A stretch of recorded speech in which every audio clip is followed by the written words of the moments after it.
Le Premier ministre Eliès Fakfak a informé le président de la mise en œuvre de la phase 3 du déconfinement sanitaire. Tous les commerces sont rouverts dans la capitale Tunis, de même que dans 23 autres régions du pays d'Afrique du Nord. Les Tunisiens sont revenus à la normale grâce aux efforts de tous les ministères et autres participants.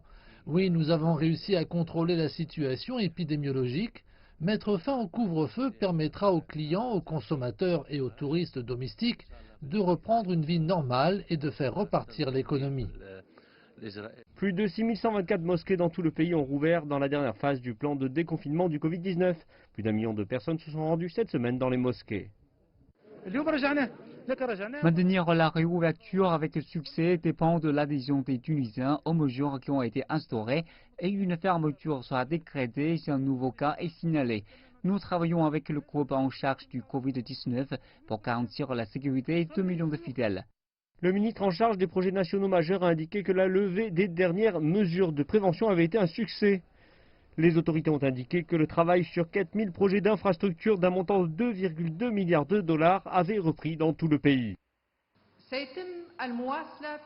La reprise de 100% de l'activité normale inclut le service public, tous les secteurs industriels, les travaux publics et la construction. Tous les centres commerciaux, les espaces publics, les hôtels, les restaurants, les cafés et les centres culturels ont rouvert. L'opération a été une réussite à tous les niveaux.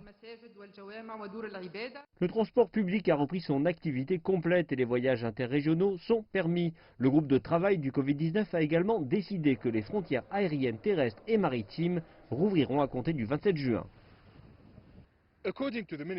Selon le ministre des Transports et celui des Affaires étrangères, le rapatriement de milliers de Tunisiens toujours coincés en Afrique, en Europe et dans la région du Golfe va débuter la semaine prochaine. La priorité sera donnée aux étudiants tunisiens, de même qu'aux résidents ayant perdu leur emploi en raison de la crise du Covid-19.